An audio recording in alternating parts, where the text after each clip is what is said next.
Oh, hi guys. We're live. Jess and I are having breakfast. Okay. Well, McDonald's cookies. And I'm just making coffee. So, one person watching. Hey Elaine. Hey Andy. Hi guys. We are in the kitchen having breakfast. So, hi. Hey, everybody's joining us. So listen, you guys. Hey Kev. Hey Leanne Carter. Hi everybody. Hi. I'm like, we're really far away from the camera. We have no makeup on, so we're like very ugly. We don't want to come too close to the camera. But I hope you can hear us. It is morning in Melbourne, and I'm just brewing some coffee. Very old school Italian mocha. And I'm going to show it to you in just a minute, but it's still on the fire, so we're still brewing coffee. And we're talking Chanel. Yeah, so we're talking Chanel, so we thought may as well just go live, because we know lots of other people would want to talk about this as well. So. Yeah. Yeah, we're going to talk Chanel and quality issues. And hey, Frozen Luxury, Saya, how's it going? Etro Blah, Blonde Butterfly. Hey, Mitch the Bag Boss. Boss Lady. Oh my God, all the bosses in the house today. So, as I said, we just woke up. We're a little bit puffy. Yesterday we went to Hanging Rock. It was a wonderful excursion. We shot a lot of footage, videos, photos, and we're going to kind of post them throughout the time. Take some time to edit all that footage as well. But it was really exciting, but it also knocked us out. So we came back home, we ordered some food, and then we watched the movie Picnic at Hanging Rock. Which was awesome. It was really cool, right?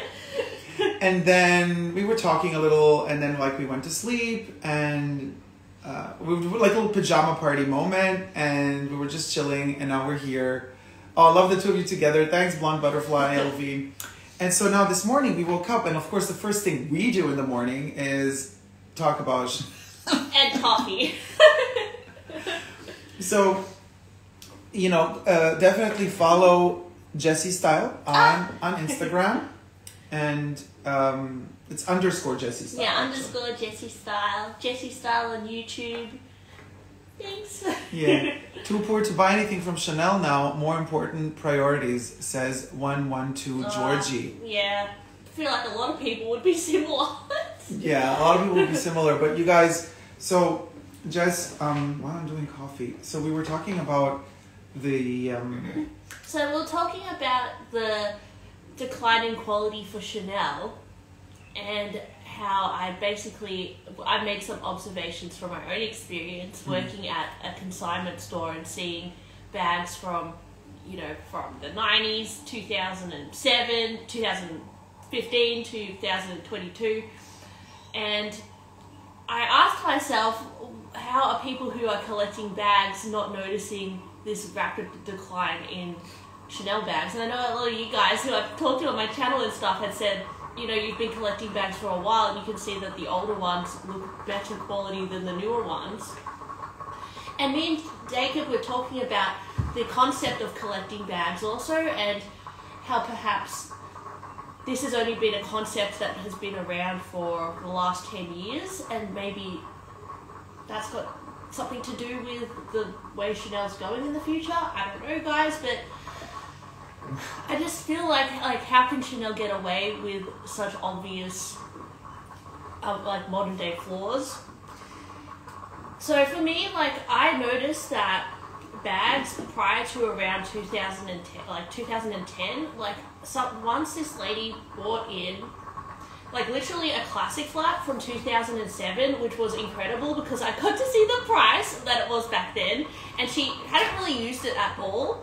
Actually, she bought it at a department store in Australia where they used to sell Chanel, but that department store doesn't exist anymore. She had all the old packaging, the old tissue, the old receipt, and just seeing this classic flap from 2007, honestly, guys, the way it looked, it smelled, the quality of the leather blew me away. And also then seeing that price on the receipt, I was like, oh my God, this is such a gem of a bag. And it was just a small classic flap. And I've worked around a lot of new Chanel bags as well, and then I've touched so many bags, guys. So I was seeing this bag that had not been used from 2007, and then seeing it and thinking, being taken aback by the quality of it. I don't get that same feeling with the new classic flaps that I've seen were coming in. So just a second, Jess. And they're asking who's grinding cement in the background. You guys, that is old school Italian mocha coffee. I am brewing coffee, the Italian style. So the noise you're hearing is this. It's literally the water. It's the coffee brewing in an Italian mocha. So I'm going to show it to you in just a second because it's on the fire right now. I can't take it off the fire. I don't want to stop the process. But apologies for the sound, but it is really tasty coffee. Okay, girl, you fancy. No, it's not. It's actually every Italian household has one of them. It's the way Italians drink coffee in the morning, and it's really, really tasty. But it is loud. Currently head to toe in Chanel and on my way to my birthday dinner at Nobu. Happy birthday, Tyler. Happy birthday. I also taught my mom, you were saying what will go, and she's addicted to saying it. Oh, what will go? No, actually, it's would go. And it's from that, what was it, Precious Prince, what's her name? When she starts reading a meme online and she says, somebody tells her like, what would you do if he would say would go? And then she goes, so that's the would go. I thought it was we go. Everybody thinks it's different. I know somebody else said, we go. Yeah, we go. But so everybody's turning it into whatever they want, which is actually the best thing ever when it takes a life of its own. But so anyway, would go is a mantra. Yes, Tyler. Would go. And then just say fast like would go. Who's on first? What does that mean? Who's on first? I joined. I don't know what that is. But you guys, the mocha is almost ready. Sorry, Jess. Continue with the collectability. Well, basically, yeah, I was saying how anyone who collects Chanel would notice the differences in the different years of bags and how maybe subtly over the decades, Chanel has been getting worse or feeling more like a toy at this point. And it's ironic that they're continuously increasing their prices to a point where the older bags feel more expensive than the newer bags. And Dacob and I were just saying, the whole concept of collecting in itself has only been around maybe for the last 10 years. Like back in the, like the 90s, people weren't commonly collecting bags. They'd probably just buy one Chanel bag their whole life, if that, and they'd keep it and they'd use it. And I don't know, guys, if our modern day society was the same and you just had one Chanel bag, like, you know, Dacob's little micro bag, for example, and that was his only Chanel bag, how devastated would you be that it's cracking and falling apart after one day? Like, it would just... It's because I think now people are collecting bags. People have multiple bags that maybe they think they can get away with these subtle quality issues because you're just constantly rotating your bags or not even using them and just keeping them on your shelf. So that's how they can get away with so much. Because I can say if we were like back in the day just having one bag, you would be devastated, guys, if your bag was cracking, flaking like straight away. Even if it was just like $2,000. But now, guys, it's like, what? Over 10. So, I think our modern day society has become numb to a point where they just don't even consider these they don't see these problems. And they're just buying and Chanel can get away with it. Mm-hmm. But Dacob, like, when did you start to think you were going to collect bags? Or did you do it subconsciously? Yeah, I gotta say, Because, like, I know it wasn't really a thing that people really did. But do you think you would have done it even if it wasn't a thing? I have to say, and this is a really interesting conversation, because my first new in-store purchased Chanel bag, somebody says, by the way, hey Jen loves LV, good morning to you too. The love for blush says, hi Jess, I wish you can share your experience. Oh my gosh. Okay, it's going fast. Your experience in a boutique you worked before the purse affair. Don't want to say it as you may want to be discreet about it. Yes, she wants to be discreet about it, you guys. Don't push her. Dacob had a good point. It's not so easy to just cut it off. It takes a lot of work to build the relationship. Yes, that's true. Oh, thanks for joining, Jessie. Yeah, so you can see the chats. Yes. So I wanted to say the first bag that I bought new in boutique, from Chanel was around 2013. Now, I'm not talking about the Minaudière music tape clutch. That's literally a plexiglass resin collectible piece. I'm talking leather bags. It was 2013. I do have older, like vintage bags, but new in boutique was 2013. And it was a made in Italy, teeny tiny. Wait, was it that or was it the Grand Shopping Tote Extra Large? I can't remember which one of the two was my first. It's like a little flat bag. I don't know, but maybe because right around the same time I bought both. I bought the Grand Shopping Tote Extra Large, and I think the first one I bought was definitely the mini one. Was the micro square from the Space Collection. Love that one. So it's lambskin, black lambskin. It was 2013, and when I bought it, I did not think that fast forward, like 10 years later, I'm gonna have, I don't know how many Chanel, like over 20. I don't know. I don't want to know. I don't want to know the number. It's scary. But so it didn't start off as me thinking, oh, let me collect Chanel bags, right? Yeah. But I gotta say, you need sugar? Oh, okay. Did you put sugar? Yeah, I put sugar. So I didn't think I was gonna collect them, but I gotta say the lambskin leather on the first bag I got was awesome. And I'm telling you guys, it was like that old school buttery lambskin where the grain, like you don't see the pores. You don't see the pores on the leather. Not really. It's like full compact. It's that buttery thick, it's still delicate. You can still scratch it, but it's that kind of old school quality lambskin that you usually see when you touch a vintage Chanel bag. Now, from there on, it progressively kind of declined and became not so good. Like I was telling Jesse before, my 2018 Cruise Mini rectangular in lambskin leather with silver hardware, which is a carryover piece, but I'm just saying for reference points, that particular black lambskin with silver hardware was released for the Cruise collection 2018, and that lambskin is not as good as my 2013 lambskin. It's thinner and it's porous. You see the texture on the lambskin, it has pores, and it's made in France, by the way. The little micro from 2013 is made in Italy, and it's like impeccable. Now, fast forward to spring-summer 2022, when I purchased my latest lambskin piece, or latest two lambskin pieces. One made in Italy, which is the micro heart necklace in black. Also, it's shiny and pretty, and it photographs really well, but it's porous. Yeah, I think that's the key. It photographs well. Yeah. But when put to the test. Yeah. And then I got the lambskin coral pink heart wallet on chain made in France. Yeah. That one is a little bit less porous, but it has other issues with stitches. But what I want to say is the lambskin has changed throughout the years, and it has unfortunately got progressively worse and worse, not better and better, even though the prices keep getting higher and higher.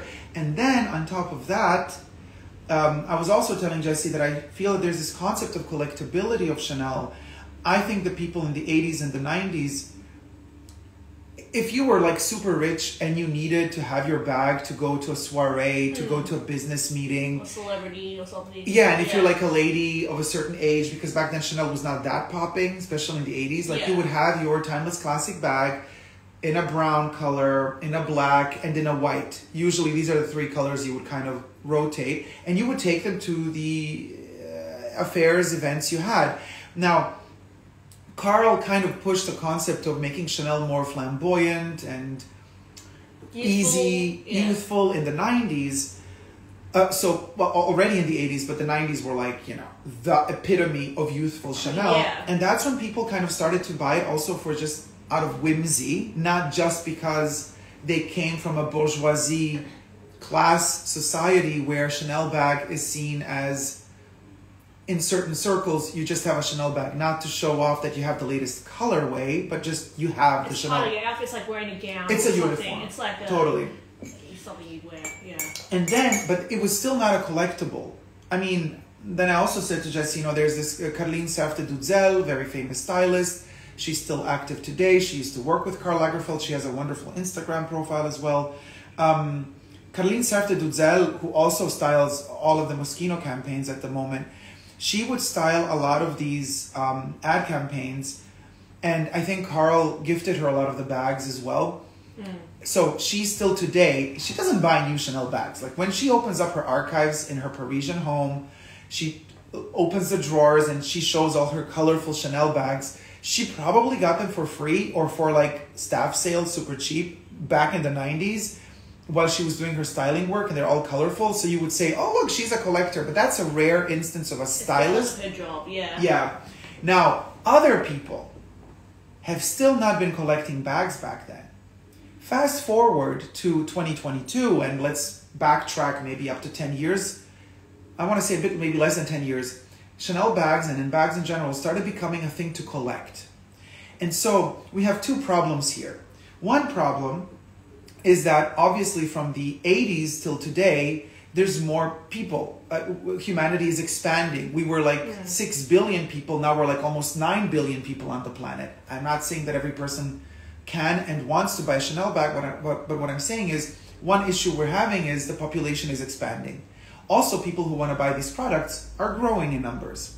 Second problem is that with social media, these Chanel bags have become in many instances an object of desire to collect. Just a thing to have. Just a thing to have. So, like a trophy. While in the 80s, let's say we had 100 people buying 2 to 3 Chanel bags in their lifespan, and you had only 100 people buying them. Now fast forward to 2022, you have 10,000 people wanting to buy them, but not just 2 or 3 in their lifespan, they want to buy 100. Yeah. So this is the problem, that we're having more people who want to buy them, and these people are buying more per person. So that is an issue. So that alone has created a lot of demand. Social media exponentially blasts this to whoever wants to see it. The real Shakeen, how's it going, my love? Justine is like, guilty. And you blast that on social media, and the numbers just exponent. Hi, Vel, by the way. Sorry, I'm like blabbering on. Hey, Vel, how's it going? And so you exponentially grow in numbers. And obviously, you know, Chanel just expanded their boutiques to 250 boutiques worldwide. So they're expanding their production as well. But the demand is going up. So I understand that they cannot keep up quality. Like premium grain leather, it makes sense. Yeah, it makes sense. And it also makes sense that they're raising their prices because they don't want to be flooding the market with the limited resources that they have. But our consumer habits have changed a lot, also because of social media. And I have the feeling that a lot of these luxury brands just don't have the capacity to adapt quick enough. Yeah, because they need to train the artisans, they need to source all the leather, manufacture all the hardware, keep up with all the 6 seasons that they have. Like it's, and then not only that, like people are buying multiple bags in one hit. It's not just like one bag per person here. It's like, you know, the little mini heart, the big heart, and then the classic flap. So imagine all these bags spread out all over the world. They're making a lot of bags, guys. I know they're limited, but if you think about the ratio of people who want the bags and how many there is, there's quite a significant amount compared to maybe perhaps 10 years ago where the quality was better, but there was less of a demand. So what can we do to change this? Like, how will Chanel ever come back to, like, can they ever go back to their original craftsmanship, or like make bags that last, you know, a decade? Like, you can wear them and put them to the test. Is it got to a point now where these bags are just throwaway bags, fast fashion? You know, we're moving on to the next thing. We're collecting more and more. Like, is there going to be another shift where people get sick of this way of living? I don't know. I mean, there's a lot of people who kind of do minimalism now and just buy less, but I think in the general scheme of things, I mean, there's so many people who don't do that, myself included. Like, I love buying things, and I think we love buying things because it becomes just a passion. If you're into fashion, you love to explore different things, you like to try out different bags, you're curious by these constantly, you know, turning out collections as well. Like, you want to know what's next, what's cool, what's new. And I definitely get a kick out of buying things as well, a bit of an addiction there. And I think that a lot of people have that, and they love feeling that as well. So for us to like scale back and say no, we don't want to buy Chanel anymore, like we're done. It's hard for me personally as well, because yes, I can look on the pre-love market. Yes, I can, just appreciate my own bags. But a part of me still loves the thrill of buying something in the store. Yeah, and so I think that's why people keep letting them get away with this declining quality, because people just want that fix. They're like fix of buying and buying bags. And I think subtly over the years, Chanel have declined their quality. And now it's like such an obvious difference. But they've done it so subtly, so people will continue to get their fix. And you were saying that to me before we started the live stream. You said it was this subtle shift, and you said, like, you don't notice it. It gets delicately, slightly, progressively worse and worse, and you don't notice it from batch to batch. But when you get confronted all of a sudden with a bag from 2008 next to a bag from 2021, you're like, oh, hold on, there's a big difference. Yeah. But while progressively looking at a bag from 2021, 2022, 2023, 2025, you don't notice it from season to season, but when you kind of take a bigger chunk of time, of distance between the bags, you notice it. Tim was asking me, have I contacted my sales associate about my red clutch on chain? I haven't, well, I've contacted my sales associate for still that pre-order brooch that is still happening from the Métier d'Art collection, which still hasn't arrived, but she says it's on its way. And I'm not a person who, if I commit to something, I'll finish it. I don't cut stuff off halfway. So that's the thing that I pre-ordered. By now, it's been like 10 months ago. So anyway, that's besides the point. She wrote me back. She's going on holiday soon. So I wanted to talk to her about the red bag once I came back home. But obviously, I'm going to wait till she's back from holidays to address the situation with the red bag. Because it's a situation, It can wait, because at this point I'm beyond the 1 month return, and it's just, I might send her pictures just to be like, hey, this happened now, so that I have proof that it didn't happen like 1 month from now, so that, they could potentially say wear and tear. I'm like, no, it happened too close to the purchase date. So there's that. But what I want to say, somebody said, I think, Blonde Butterfly said, oh, it's a real addiction, like the buying stuff. It is, but I also think, you guys, that it is our generation that is I think we are really victims. Really victims. We're really, you guys, because I want to say, like, depends. And I'm not talking just about the same age. I'm talking like, babies from the, 80s, 90s, like, those decades are particularly susceptible to very, very aggressive marketing, I think, and very, very aggressive brand marketing. And we've been we were raised, educated to consume. And to consume without thinking too much about climate change, to think about... That's true, actually. Sustainability. Yeah. Like, we were educated, especially the 80s. The 80s were all about consumption. And it was like, the more the better. And the more you consume, and the better a citizen you are.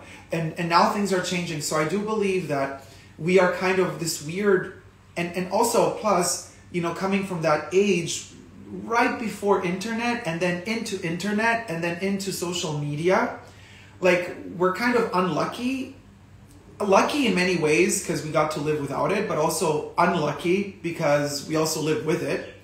And we've seen both sides to it, and it's kind of manipulated in both ways.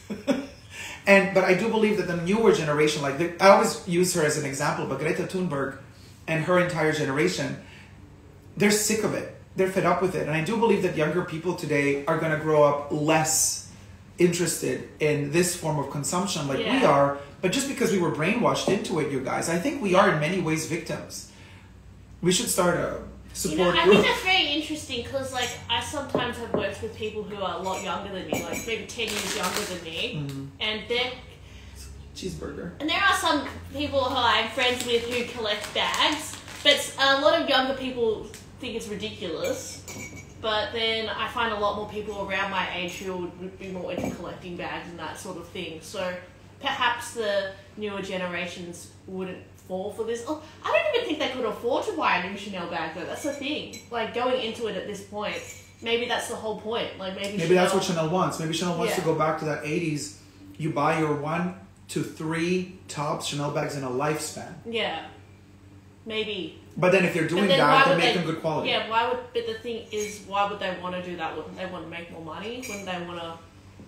But then they become a sellout. That's and this is, exactly, and I'm in the same vicious circle of asking myself this question just like you, because I'm like, wait, on one end, they don't want everybody to buy their bags. They want to become more exclusive. But on the other end, they still want to make their dividends. You know, the Wertheimers still want their 5 billion euro dividends a year or so, allegedly. So what's it going to be, Chanel? Like, do you want to make the money or do you want to not make the money? And this is something, it's a predicament, because it's like, well, it can't be both, but it feels like they want both. Like they want the money, but they also don't want everybody to buy their stuff. But I'm like, well, you can't have both. And the thing is, when you're messing around with after sales all the time, quality issues, that's something that they're going to have to keep dealing with, right? People aren't just... I mean, some people will let it slide under the rug. Yeah. Like, example, Romina couldn't get her refund for her bag. Just let it slide. And that's going to keep happening over and over again. And there's only so many people who will put up with that. And I think Chanel's going to be losing money if they have to keep giving refunds or replacement bags. Like, it's just, they're going to keep chasing their tail, right? So if it gets to this point where we have, like, your bag, like the strap is cracking and that sort of thing, some people would not put up with that. So they would make a big fuss to get their money back. And, you know, that's something that Chanel has to deal with. It's a waste of time for everyone. So, do they want to keep having to deal with these issues or what? Or are people just going to let it slide all the time? And this is why I thought your video, by the way, check out Jessie's video from yesterday, you guys. Yesterday morning she posted it. Yesterday morning you posted it. Yeah, I think I posted it yesterday. About Jessie's theory of, well, 2 potential theories why this weird upping prices crazily but lowering quality. And one of them is the theory that she has that the most like conspiracy theory version, which is very conspiracy theory. It's very conspiracy theory. It's not based on complete facts or anything. No, not at all. It's just speculating. Yeah, just Jessie's opinion, just for entertainment purposes only. Not based on any facts. Not based on any facts, but Jessie had this brilliant kind of conspiracy theory that maybe the Wertheimers are getting older, maybe their kids, if they have kids, I don't even know, they don't care about the business, and maybe they're planning to sell the company. And before they sell it, they just want to milk it for all it's worth, not caring about quality anymore. And then they want to sell it off, maybe to LVMH, maybe to Kering, maybe to somebody else. I mean, it's an interesting thought. I would think they don't want to sell though. But let's speculate and say if they wanted to sell, like if you wanted to sell a multi-billion profitable brand that's at the pinnacle of luxury. It's at the pinnacle of its like profitability at the moment as well. Yeah, what would you do? What would you do to sell the brand? Would you try to push its image as much as possible, you know, in terms of profitability business-wise before you sell? And in order to do that, you got to cut costs wherever you can to make it appear more illustrious and profitable than it maybe actually really is. Meaning you're also going to run it to the ground in terms of quality because you don't care anymore. You just want to sell it for as high a price as possible and then let the person who buys the brand later deal with quality issues. Deal with the defects. Repercussions. Yeah, repercussions. I think you're onto something. Well, I mean, it's not logical what they're doing. It's not logical. Yeah. It's not logical. But again, I mean, what other brands have done a similar thing? I mean, you think about Louis Vuitton. You know, all their quality defects with the Poche Matisses. Imagine how much money they would have lost from replacing Poche Matisses all over the world, and how many people have bought that bag, guys. Like, I see so many people in the shops with the Poche Matisses. I'm like, oh, did they get a replacement one? Did they, like, it's a crazy Palm Springs Mini, same quality issues with the flaking of the zip. How many did they have to replace before they updated the design? Like, this is something that they lose a lot of money over. It's like these simple mistakes that they're doing. So is it just another one of those situations? But we're seeing it in a lot of the Chanel bags now. The 22, your one. Even I've had pictures sent through of other people's random bags from newer collections with these flaking issues. So if it's something that is happening across the board with a lot of Chanel bags, like what they can't offer a replacement for everyone, can they? They can't refund everyone. I mean, they would go bankrupt at a certain point. I mean, they could still... Hi, Dale. Dale's addiction in the house. Hi, Dale. I think they would at a certain point try to... Well, they could always milk the cosmetics and the perfumes and that's money what they're flow. most profitable from, Yeah. the makeup. That's how they make the money. Yeah, they make. So I technically, if they were to refund everybody who bought like a 22 bag, they could. Yeah, they could, because I know how they made billions of dollars last year. Allegedly. I Yeah. mean, we're just speculating here. I don't think that they would go bankrupt if they refunded everybody for their 22 bag. Justine says, I respect Louis Vuitton for recalling all those bags. Whether they replaced them fully or just reshuffled, refurbished, and redistributed, LOL. Yeah, they did some were fixed and that sort of thing. Or, like, because I had the Palm Springs Mini, they offered me a credit note, and then I bought another Palm Springs Mini with the new updated zip. So that does happen with Louis Vuitton, but since then I haven't seen many bags with those kinds of intense issues. It's mainly the Palm Springs Mini, Poche Matisse. Occasionally, like, I was watching Yellow Chic Road, who also has a YouTube channel, and she actually got a credit note or something for like a prism clutch, like a Virgil Abloh, you know, the head to the iridescent PVC, and that one ended up being defective after many years because something happened to the plastic, and they said no, this isn't defective.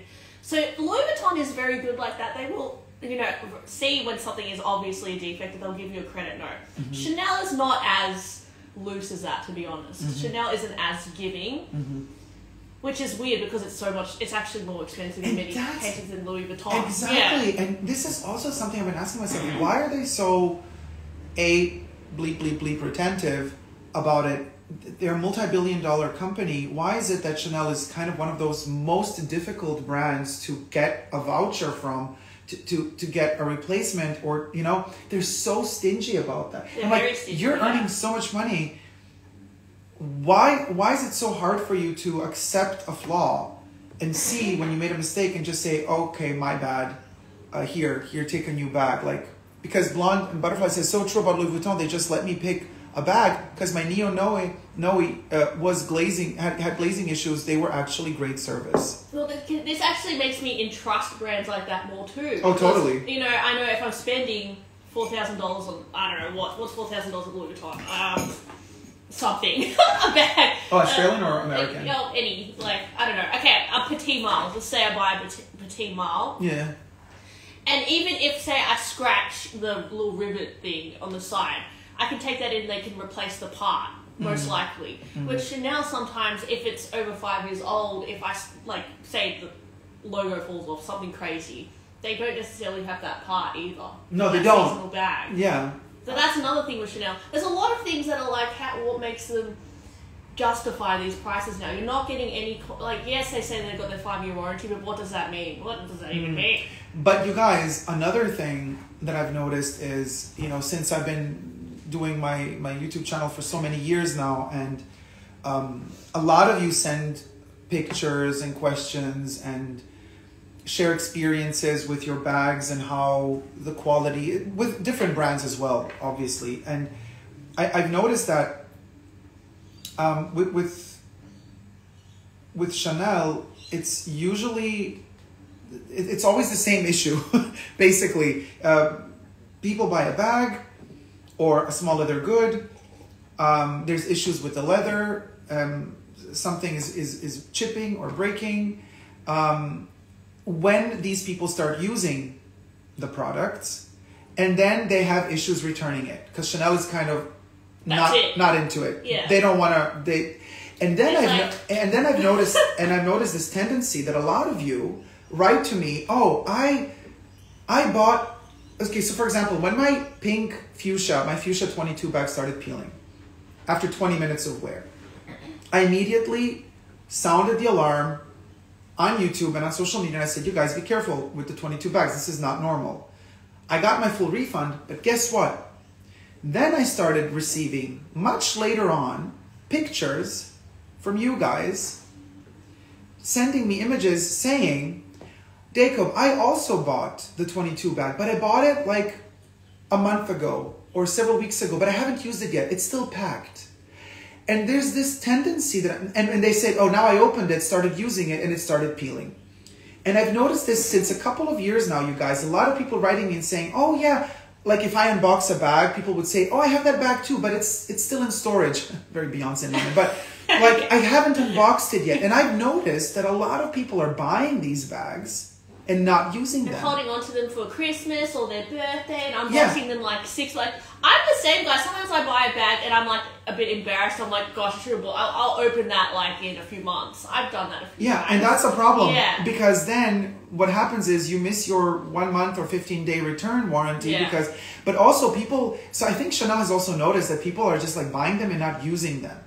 And this is a problem because if you educate the brand that all you want is to collect every colorway possible, imaginable of one particular model, let's say the mini, rectangular, or square, and then Chanel realizes, oh wait, people are not using these bags. They're just collecting them as trophies. Or we've seen several, people on YouTube, hey, more power to you if you want to collect all the colorways of the hard bag. Yeah, I think it's awesome. But go for it, collect them, collect all the colorways of the Chanel hard bag if you like it. Yeah. However, most of these people don't use them. They just like store them as little trophies next to each other. Which is cool, but... But you guys, if Chanel knows that this is how you're buying the bags, well then they start thinking, well hold on. So if most of our clients are not using them, well then we don't have to pass the bags through all the quality control tests because the bags don't have to be resistant to real use. If they're going to be collected as trophies, well then we're just going to make them look cute for photos. Yeah, photo bags. Exactly. Yeah. And this is something I've noticed that a lot of you, since a lot of time now, have been sending me pictures of stuff that you have not worn. And like, I have this bag since half a year. I've never used it, but it's cute. I keep it on the shelf. I protect it. I baby it. And I'm like, well, okay, but then don't complain when you do start using it eventually, like a year from now, and then there's an issue with it, and then like Chanel doesn't want to repair it. Well, it's way past its warranty. And I think that has also contributed to the progressive decay the sneaky of quality. decay. Yeah. This is sneakily kind of trickled in there because as time goes by, more people are just like growing their maybe collection or constantly, I'm guilty, guys, like buy, sell, buy a new bag, buy, sell, buy, like get rid of it, like constantly churning through bags. So I cannot possibly put a bag to the test. But it's got to a point where you use a bag for literally one day and it starts failing. It's not even like a year at this point. I mean, a Chanel bag shouldn't peel after, if just like with proper wear, it shouldn't peel after even 1 year. Really. No, it shouldn't. But this is happening at such a rate now because people are going through bags at such a rate now where they think that you won't notice this. And I just think someone who is getting into this from the beginning, like just wanting to buy a Chanel bag because they're influenced, well, they're going to have no other perspective of how a Chanel bag will be. They'll think, oh gosh, I made the bag peel, I must have misused it. And Chanel will manipulate you in a way to say this is just wear and tear and it's your fault. Where it's not, guys. Like, this is not how it was always supposed to be or should be with a bag. Yeah, it's not your fault.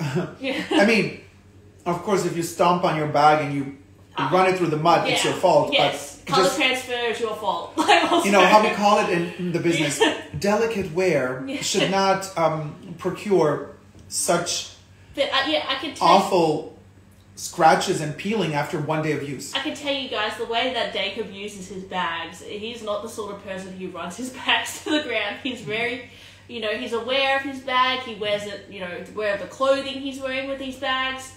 And still, even then. Right? Yeah, so imagine someone who is not as aware of their bag. Yeah, people who are not aware of their bags. Dale says, are you aware of what Chanel does by hand now, besides métier d'art? Well, métier d'art is not done by hand. Just some details are. Fully made by hand is only haute couture. When it comes to embellishments, embroideries, little intarsia, that's usually, allegedly only, but sent off, to India, Cambodia, Asia. The embroideries are done, tweeds are done, and then it's sent back to Europe and finalized. Some Chanel tweed bags are Lesage tweed, which is hand done. On the little loop. Lesage tweed, yeah, the prototypes are. Yeah. So you don't think that the copies, like, that bag that was, it was very, very popular. It was a houndstooth bag with the Chanel ribbon through it. That was a Lesage tweed. I was under the impression that was done by hand, right?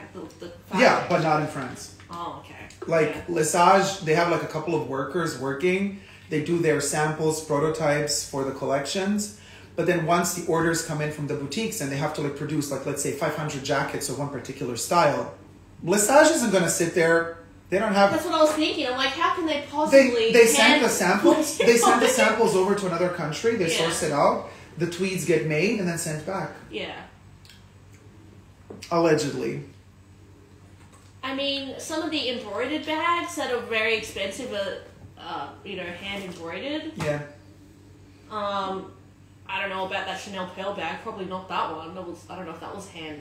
Oh gosh, the pearl bag. Okay, I can tell you guys, I have a sneaky suspicion that rectangular mini with the pearls, it really, really very Bangladesh. I have a feeling somebody did it there, and then the panels were shipped back to France and then assembled. Yeah. Well, a lot of designer brands do their embroideries and beading in like places like China and India, because that's where they specialize in it the most. That's where you can get the best quality work. Exactly. So we're not saying this is bad. Yeah. We're just saying be honest about it and disclose where it was made. And they don't have to say it's made there because it was assembled in France. I know. Yeah, it's terrible. I thought the tweeds were loomed and then hand sewn, says Dale. They make their savoir-faire videos to show how they are made, or are they just prototypes? Yeah, those are the samples and the prototypes, Dale, that they show in those videos. Those videos are propaganda videos. Those videos are made to showcase the sterile, beautifully clean ateliers where you have these like usually middle-aged, older people. Yeah, older, middle-aged people who like know what they're doing since decades. But you know why we get these issues with like stitching falling apart, with stitches being weirdly off, is because ultimately the mass-produced quantity, for Chanel standards, mass-produced is then given to younger people that are maybe not as experienced. Absolutely. That have to work quicker, and they make more mistakes, and then quality control, there's no time for that. Now, this is all our allegations because it's not like we have proof, but we've both worked in the fashion industry sector. We've seen a lot. Let's just put it that way. So I feel that it loses its luster, the mass producing and less than perfect quality, says Shimmer Girl 70. And yeah, the House of Louis says, I'm done with those videos where they're like showcasing the works in the ateliers. And Kev says, I remember when there was only one old lady who hand braided all the trims. Yes, she was a friend of Coco's.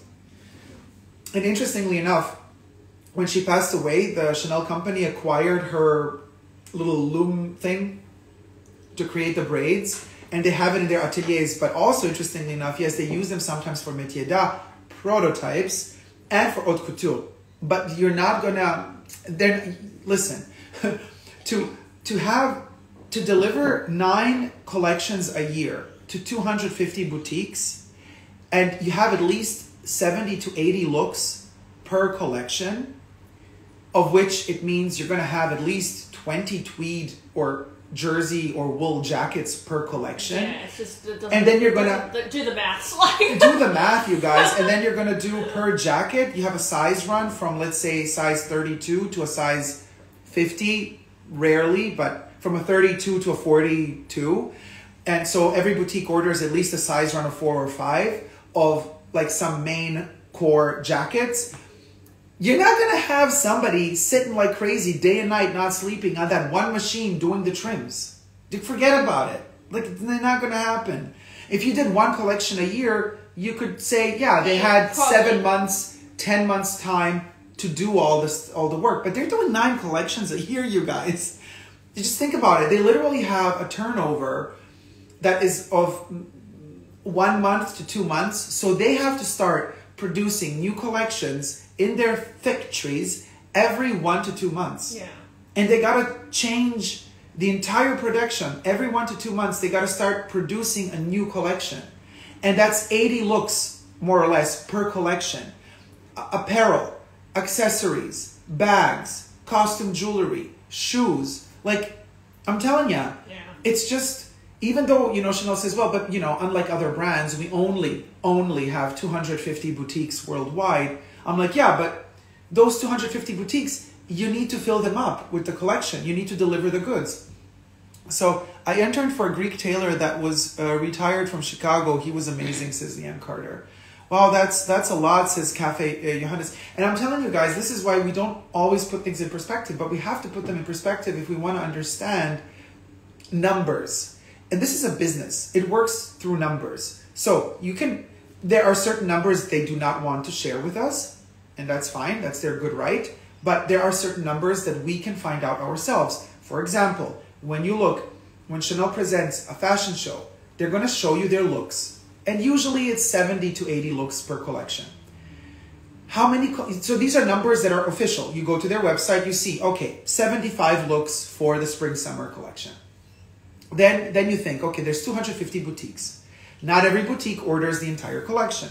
Yeah. The brand usually decides these are the key looks. Every boutique has to order certain key looks of the collection, and then the others you can vary. You have a little bit wiggle room with your budgets that you're given, that you then order stuff. Then when you order, you have to order certain size runs. You can't just say, oh, I just want that jacket in one size. If it's a very expensive jacket, they might say, okay, but usually they say, well, at least order 4 to 6 sizes. Sometimes you have to order doubles. Depends on your clients. True, yeah. And then you start thinking, okay, so on top of that, the cost of jewelry, on top of that, the bags. And you order doubles, triples of something, and you just calculate. You know, you can do this quick calculation and you could guesstimate how much they have to produce. And then add on top of that the fact that it's like round about 9 collections a year, and you're like, well, yeah, there's no way that one lady sitting on that little machine. Yeah, it's just like in their propaganda videos is like gonna create the trimmings and the little tweeds for thousands and thousands and thousands of jackets a year. Forget about it. Ain't happening. There's not enough experienced people who would be able to do that either. No. Because Chanel needs to train their staff to be able to perfect this art form. It's not just like some beginner's course on how to make a Chanel bag. This is like, you need to have the expertise over many years to get to this level of quality. Yeah. It's Chanel. You need to get to this level. So that's the obvious what is happening right now. But I definitely think that social media has contributed to multiplying this desirability of collecting bags and collecting luxury bags. Not just Chanel, you guys, also Hermes. Everybody's flaunting their Birkin 25s, Kelly 25s. Everybody say, I got another color and another color. Oh, and I got another leather and another color. And yeah. And I'm guilty of that too. I love that stuff. I find it very satisfying to make a collection and to experience different bags and have them and people enjoy photographing their bags as well and having them together. And I think there's like a comfort kind of mentality thing about making a collection. It makes you feel safe. It makes you feel like, you know, I've got the final piece of the puzzle here. I don't know. I love looking at them on my shelf. I think it's a lot of things that make you want to collect them instead of just having one bag and not seeing it as... Because, like, there's things that I don't collect, right? Like, I don't collect socks. I just wear socks. Not yet. Yeah. Not yet. Not yet. I just wear socks. Like, I'm not going to have all my socks in my drawer, like, and photograph them and be like, oh, got another sock to the collection, like another little pink one here, and oh, this one has gold-plated embroidery, and this one is like, you know, it sounds bizarre, right? But how has this become a thing with bags? Like, at the same time, that's also bizarre. So it's something that has been birthed from maybe many years of social media influence and people on YouTube maybe. But also, I'm telling you, because we're babies of that time. We're babies of that. Babies we were bombarded by My Little Pony. Yeah. We were bombarded by 50,000 different colors of My Little Pony, and then you just have them all, or Sailor Moon, or whatever, have your Pokemons. And then, now that you're grown up, now you've been stepped up a level. Now you're doing the grown-up toys, which are like, you know, some men collect watches or cars. Absolutely. You know, you collect bags. And and it's because we've been indoctrinated into that concept of consuming. Like, we have to consume. And this is why I think our generation is kind of victim of that. But I do feel that the modern generations are a little bit more aware. I hope so. Then they're going to consume less. But we're kind of... It's almost like, I don't want to say it's too late for us, but in a way it is, because we've already been indoctrinated into that, and we already feel like we need that. Like you said it yourself. Oh, I feel safe when I have all the colors together. They're like, I've collected them all, you know.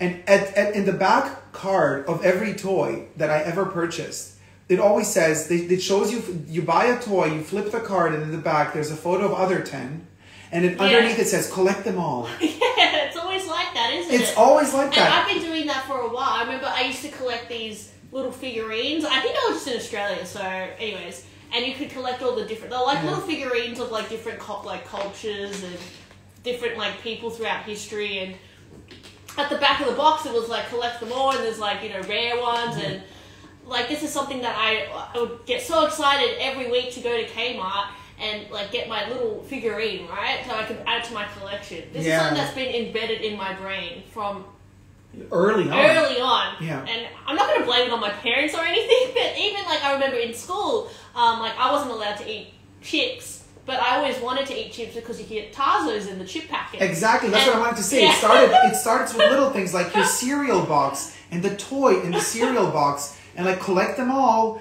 and it begins with like stuff like that, and then it goes expands to toys. You need more, and I think that is something in my brain that I get a little thrill out of. And it's very comforting to me because it brings me back to when I was little, and maybe my life was simpler back then and the world was my oyster. So I think that psychology is what I get out of bags, which is sick, but you know, whatever. I enjoy it. No, I enjoy it as well, but I have to say though, for me, I am really working hard on using the things I buy, like enjoying them, like not leaving them packaged. I'm trying to do that too as well. Like with my Chanel, Mini, I didn't use it for a while. I've been using it recently because I was considering selling it, and now upon using it, I'm like, I really like it, and I noticed wear and tear on it because it's been like tarnishing and aging on my shelf. Literally, it's like aging on my shelf. It's rusting because I haven't been using it, and I'm like, you know, life is too short. Like I should just wear these. These are my bags. I need to wear my bags. I'm not collecting them anymore. Like I want to have these bags as things that I use in my everyday life. And I think there's a fine line with people. They get into this mindset that we need to just have them there because we need these things. But it's like I use my socks. I get holes in them, right? And I'm not like, oh gosh, like my poor sock. But I should be doing that with my bags, so I should be using them. Yes. You know, use it, especially because we spend so much money on them. A lot. But the problem is with Chanel now, the quality is down. So if you do use it, you get that hole after 20 minutes. Yeah. And it's a different thing, but I mean, I also get a kick out of collecting. So I don't know. It's kind of like finding a balance there. I like collecting things. I don't know how to stop that. But at least you are also really good at, once you're done with a collection, you're good at letting it go, and then you just sell it. Yeah, I do that. Which a lot of people don't have the power to do. Yeah, because they've wasted so much time collecting it. Also, yeah. But also because not everybody knows really how to sell, and it's not so easy to kind of, once you have your collection and once you want to sell something, it's not so easy, especially like with expensive products. Like, are they going to trick you when you sell it? Is the buyer going to try to, absolutely. You know, when you send the bag off and they're going to say, you sent me a fake, or it never arrived, or they're going to try to, you know, there's all that complication and problems. Like for one, I'm just like, yeah, whatever. I'm just not even going to bother because it's too much of even more stress and more pain. So you end up just having more and more and more of all this stuff, and it's like, what are you going to do with it? It's just, it's sick. It becomes mess actually sometimes if you don't show it. Like with my collections, I like to display them or have them create my own display. But you know, there are other things that you can collect, like I don't know, watches. Are you going to have a watch display, or are you going to keep them all in your drawer? Probably. You're just going to keep them all in your drawer.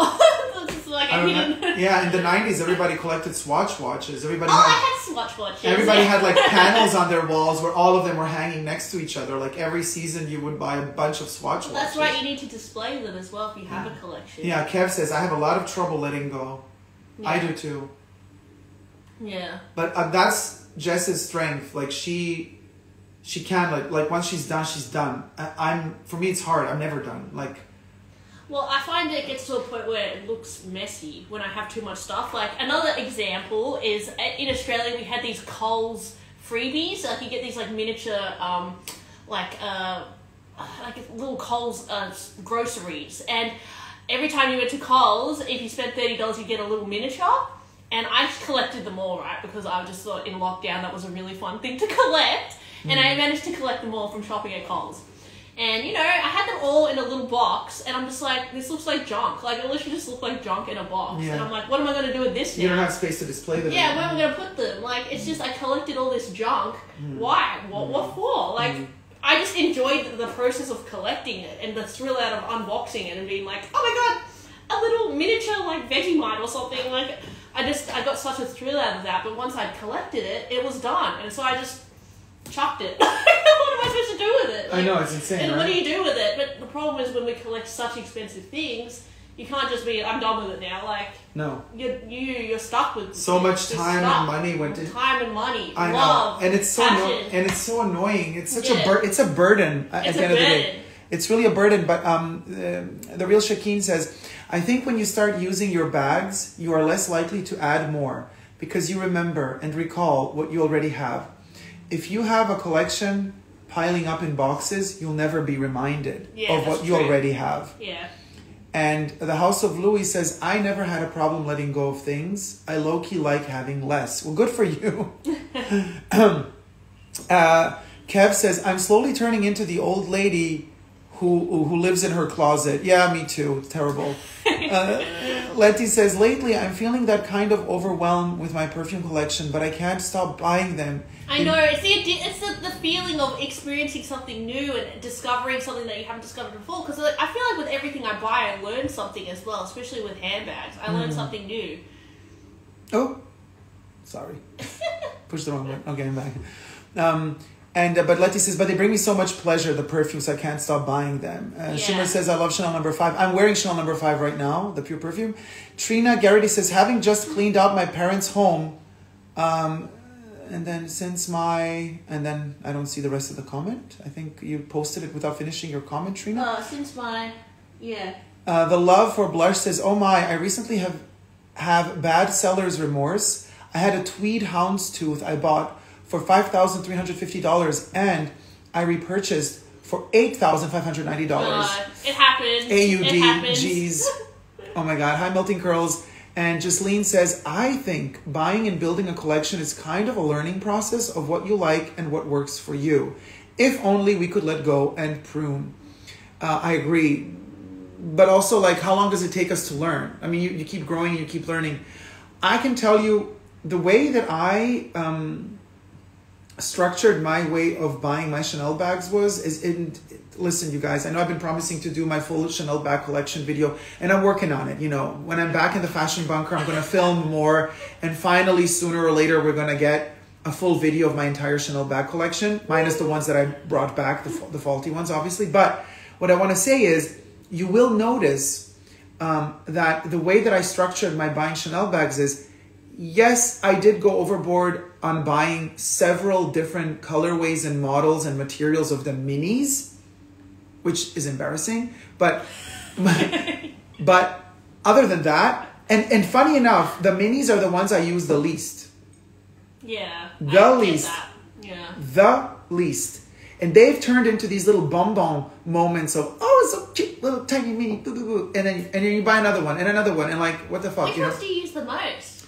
Okay, the ones I use the most is definitely the bigger ones and the lighter ones. So, yeah. And so, but this is how I've structured my collection. I would try to really focus on every time I buy a Chanel bag to buy a different model, a completely different style.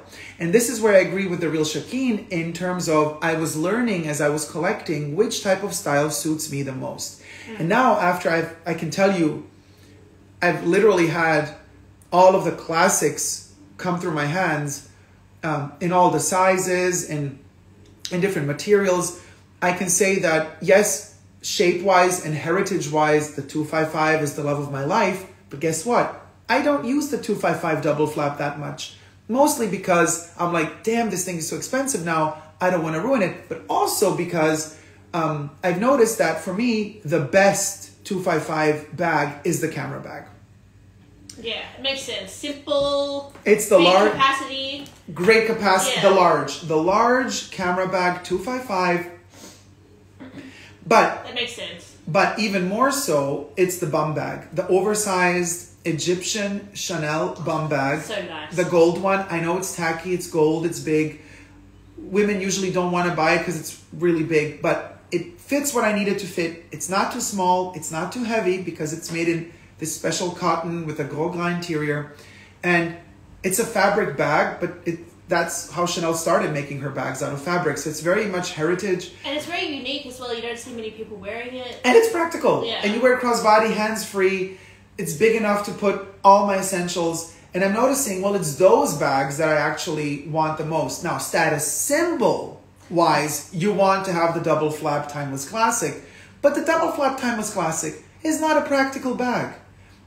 Especially the smaller versions, because that you lift the first flap, then you got that second one. It's super hard. This much space to put stuff in. In the small one, in the small, and then you buy the jumbo. There's a bit more space, but it's a heavy bag and a really long chain. And then you buy the maxi. It's a tank. Who wants to buy a maxi, especially with the prices today? So it makes no sense. So I've noticed that, like the real Shakeen says, with time collecting, I realized, okay, my favorite Chanel bags are the capient ones, are the big ones where you can put a lot of stuff inside and they're not too heavy. This is why I was so happy when the 22 bag was released, if only it would not be a mess of a quality. Otherwise, I would tell you today that my favorite bag is the 22 because it's practical. It's so easy to wear. Yeah.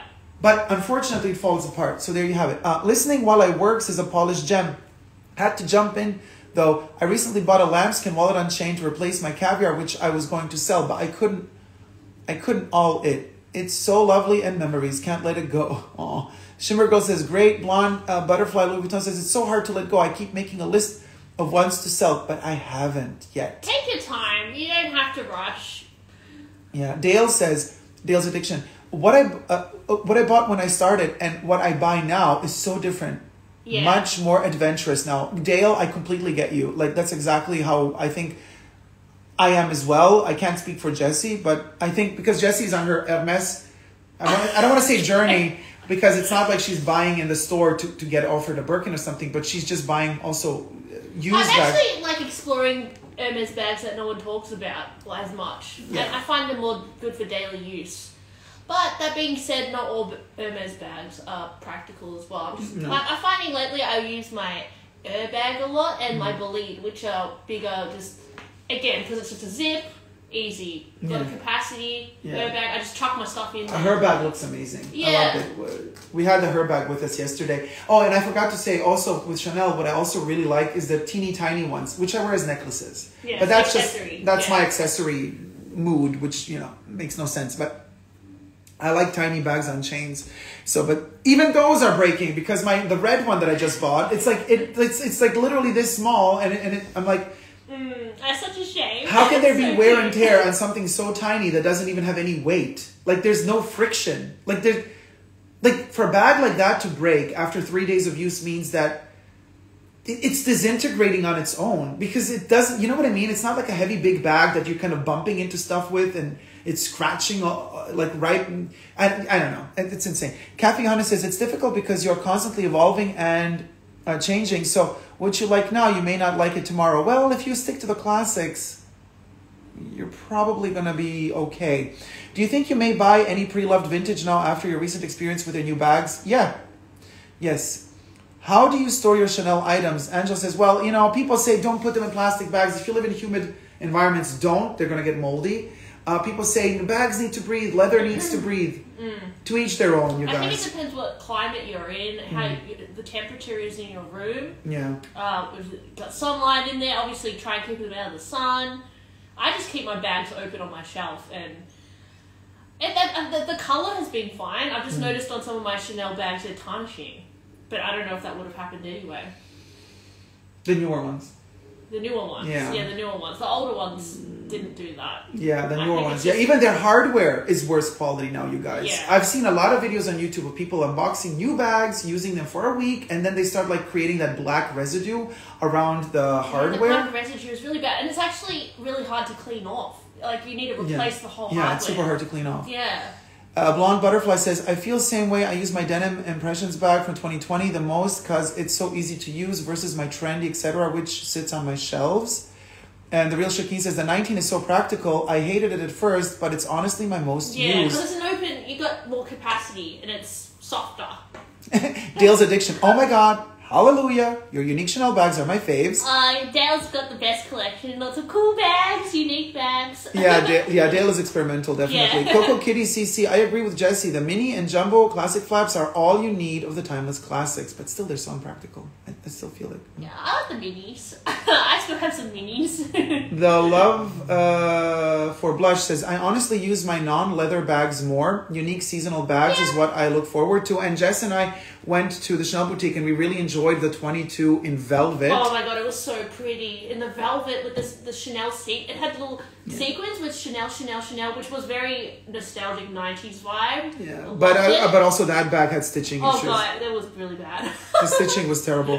Trina says, my tastes have changed the older I get, so I have started to let things go. The real Shakeen says, so true to Dale, I'm more adventurous now as well, but only because I'm already secure with the classics. Which is also true, because once you you have sedimentated that base of, I got the classics, safe, you got my black bags, okay, now let me go for it.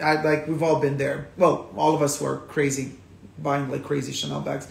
One thing that's been helping me, says the House of Louis, is I've tried to make more full looks than, and that actually gives me more time to plan my outfits and buy less. But also, Louis also spends a lot of time like sewing and making things by hand, which is always the best thing. But not everybody can do that. Shimmer Girl 70 says, gorgeous heart necklace. It looks great on you. Thank you so much, Shimmer. And Kev says, no more leather Chanel bags for me.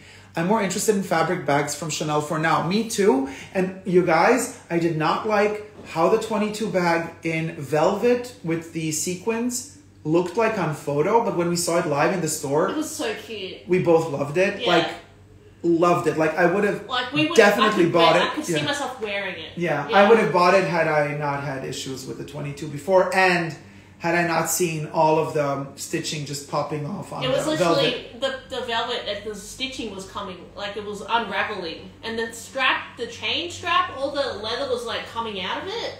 It was just, I don't know, guys. What's going on? Chanel Cloutier, how's it going? Chanel Cloutier is asking, is the Kelly wallet worth it? Jess, that's for you. The Kelly wallet. Well, I mean, if you like big wallets, then yeah, I mean, the only thing is that the little buckle might scratch the inside of your bags if you've got a problem with that. I know some people hack the wallet as well and put a chain in it. They put the insert and then they put a chain on it, use it as a little lock. But I mean, I love the Kelly bag, so I think it's cute to have the wallet as well. I probably would buy one eventually, but I'm someone who uses. It depends on what you use. I use more card holders than wallets. I don't use wallets. I think for the Kelly wallet, I'd probably prefer to hack it, or skip it and just get a Kelly to go, which is the actual wallet on chain. Yeah. But to be honest, I'd probably prefer just to get a mini bag, a Constance or something, because that at least. Recently I bought a Veru bag, which is completely different, but that one is very small, but I kind of prefer the look of a bag compared to a wok. So I don't know. Maybe for me, no, I wouldn't get much use out of the Kelly wallet, but I think if you do use wallets, then it's so cute. I love the look of it. It is a rather expensive wallet though. For a wallet, it's really very expensive. So maybe better not. It depends what your budget is. Yeah, or save that money up for bigger. I don't have unlimited money, so I always think, what would I rather put that money towards? And I don't think I would blow that much money on that piece unless I had more income coming in. Then I'd be like, why not? Let's get the Kelly because it kind of matches the Kelly bag, so it's cute little set. That's the only reason I would get it. Yeah. And Sobe Felici says, I recently started to use my bags and try my best not to baby them, which is, I think, the best way to go, you guys. We got to go back to using, not just collecting dust on shelves. Yeah. Dale's Addiction says, I sold all my classics except the Jumbo Classic flap. I didn't wear them. Yeah, it gets to that point where you just want to have them because they're cute. And you just want to have them on your shelf, and I got that way with a lot of my. I sold most of my Chanel bags because I wasn't wearing them because they were delicate or just they didn't work with what I wear, or they're too small, or I found that I was reaching for more bigger bags, like my puzzle and things that you can actually use for day to day. I do still have some mini bags which are more for special occasion. I think that's needed. Some do need a mini bag. Yeah. But I had mainly small bags and I just wasn't using them. You want to show us the her bag? Oh yeah, I have I always have it. I am seriously, so Jessie has the her bag here. I'm seriously considering getting one, especially the colorway she has is amazing because it's a beautiful shape. The fabric is an amazing, it's just tactile speaking really cool. But I'm going to read what, so I wish Chanel made more nylon pieces, says Coco Kitty CC. Well, their nylon is tricky. Dale's Addiction says to the real Shakeen, I still need to find my perfect 19. I actually, 19 and me are not real friends. But the Love for Blush says, same with me as Dale's Addiction. I sold my classics. I hated how the chain was short and couldn't crossbody. I love the rectangular minis. It's like the best choice as it's similar with smalls capacity. Yes, to Real Love for Blush. I love the mini too. Do you guys think vintage Chanel is the way to go? It depends. Like, I think it depends on what state the vintage bag is in, because sometimes you can buy something that's really worn out and you know it still costs $4,000. I don't think that's worth it. I think you're better off just buying a new bag from another brand. But if you buy a pristine vintage bag, I think it can be worth it for the right price. You don't want to overpay for a vintage bag, in my opinion. Andy says, I love my her bag. Coco Kitty CC, do you guys have a designer beater bag where you don't care what happens to it? Oh, my Vivienne Westwood, it's amazing. It resists everything. Miu Miu clutch. I have a Miu Miu clutch. I just literally poured alcohol on it the other day. I didn't care. I mean, Yasmin bag, Vivienne Westwood Yasmin bag. It's virtually indestructible in canvas. I love it to bits. The Real Shakeen says, I find the closure of the her bag tricky. How do you find it, Jessie? But we're going to get to that second. Let me just read all of them, and then we're going to get to the details of the her bag. I love that Hermes bag, says the household. I love it too, and I'm eyeing one. Leanne Carter says, I want to get a vintage Chanel Square Mini. The Love for Blush. Surprisingly, my most used bag is my 19 Pearl bag. My 19S Pearl bag mini rectangular. I feel safe using it as it's black, and if I spill something, I just wipe off the pearls. The leather bags would be ruined. That's interesting. I mean, everyone's different. Everyone reaches for different things. Which Eileen, MR1234, which decade would be your pick for vintage Chanel? I like the 90s, like early 90s. Yeah, me too. The big CC jumbos. First half of the 90s. Yeah, the minis are really cute in the 90s. Diana bag. Yeah. And then the Real Shakeen says, I would also say first half of the 90s. Actually, first 4 years of the 90s. Yeah. The Real Shakeen, up until 1995. Yeah. The her backpack is really cool. Trina Garrity says, oh, Jessie, nice, love the color. And Kev says, almost bought the silk cotton floral print flap from 22B, made in France, but it felt too seasonal. I know which one you're talking about. All right, Jess, let's show the her bag. I've shown this bag so many times on my channel, but I bought it this year from the boutique. I just walked in and bam, it was on the shelf, and I was like, can I buy that? And they were kind of hesitant, but I just was like, I want to buy that, so I bought it. Wait, who was hesitant? Oh, the sales associate was like, are you sure? You haven't really thought about it. I was just like, just give it to me. But really? I'm not sure. Yeah, it was weird. But she didn't want to sell it to you? Maybe it wasn't supposed to be for sale. I don't know. Like, sometimes it's like that. Like, they're not supposed to sell it to you. But I bought it anyway. Yeah. So here it is. This is in... I'll show you guys the texture. It's like this interesting texture. And I've got a twilly on it. But actually, Jasleen, I don't really close it that often. I just, like, chuck my things inside. I will occasionally just... Like, if I need to close it, it is quite annoying to close. So I might just do, like, one... and then like put it through like this, but usually I just like wear it open, like an open tote kind of style, and I think it looks pretty cool. I don't know why I reach for it so much, guys, but it's actually very resilient, and I've even got it wet and it's been okay. It's easy to wipe down, it's very thick. It's a really nice bag. I even use the back pocket to put my stuff in. If I'm like in the city and I'm scared I'm gonna get pickpocketed, then I will close the bag and I'll just put my phone in here, like easy access stuff, but most of the time I just grab it and go. So, yeah, it's been fine. I kind of like the way it looks open. It looks very just like, I don't care, like whatever. Yeah. I love how, let me see. I love how Jess, you know, she calls this like the poor man's Kelly, but honestly, I prefer this to the Kelly.